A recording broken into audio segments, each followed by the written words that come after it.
Picture this. You're sitting across the table on a quiet, romantic first date, and suddenly you feel it building.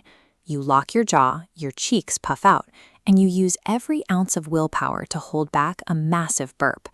But fighting that urge is a losing battle against simple physics. This volumetric data diagram shows the exact ratio. For every 10 milliliters of liquid you swallow, you are dragging 8.3 milliliters of pure air down the pipe with it. All that trapped gas has to go somewhere.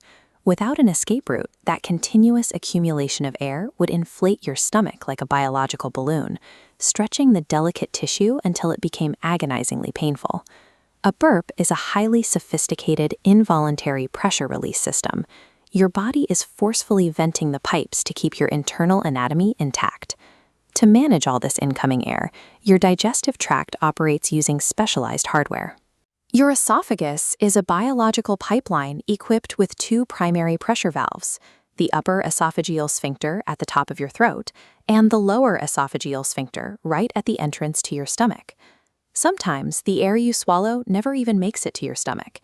In what doctors call a supragastric burp, a pocket of gas gets trapped in the esophagus, and that upper valve immediately ejects it right back out into the open. When gas and heavy carbonation manage to bypass that first checkpoint, they sink deep into the lower tract. They slip past the bottom valve and pool directly inside the stomach chamber, setting up a gastric burp. As the gas builds, the physical walls of the stomach are stretched outward. This physical tension fires off a warning signal directly to your nervous system, alerting your brain that the tank is dangerously full.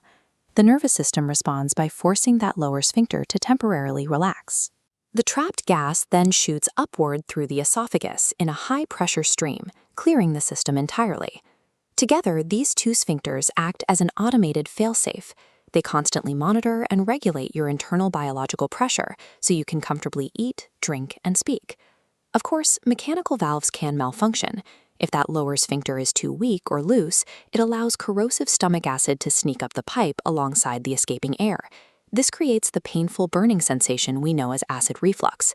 You can also experience the exact opposite failure, a condition called retrograde cricopharyngeus dysfunction, or no burp syndrome. Here, a specific ring of muscle in the throat simply refuses to relax when pressure builds. People with this condition cannot vent air upward at all. As a result, they experience severe chest gurgling and extreme abdominal bloating because the swallowed gas remains permanently trapped in the upper tract. The human body doesn't leave that pressure to sit there forever. Whether it's swallowed air or fermented gases produced by digesting beans, fiber, or dairy, if it cannot vent upward, the body mandates a secondary escape route down through the intestines. Biological gas pressure cannot be destroyed. It can only be redirected.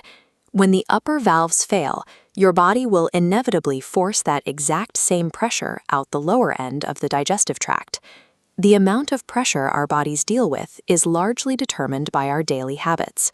Scarfing down a meal too quickly or talking enthusiastically while chewing, it actively force feeds excess air straight into this sensitive plumbing. Chewing gum is a prime offender. Constant chewing motion tricks the body into preparing for food, causing you to continuously swallow pockets of air without actually ingesting any calories. Carbonated beverages like soda artificially inject expanding carbon dioxide directly into your stomach. Once those bubbles warm up, the gas rapidly expands, heavily accelerating your need to vent. Even the physical mechanics of smoking overload the system. Every time you draw in smoke, you are physically forced to inhale and swallow significant volumes of excess ambient air right along with it. Interestingly, chronic burping can sometimes bypass these physical inputs entirely.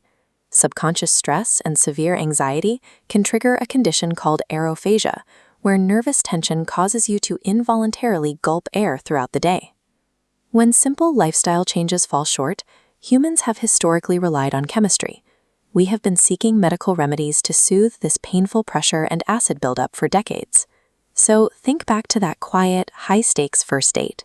That rising pocket of gas is the sound of your body's mechanical valves working in perfect, necessary harmony.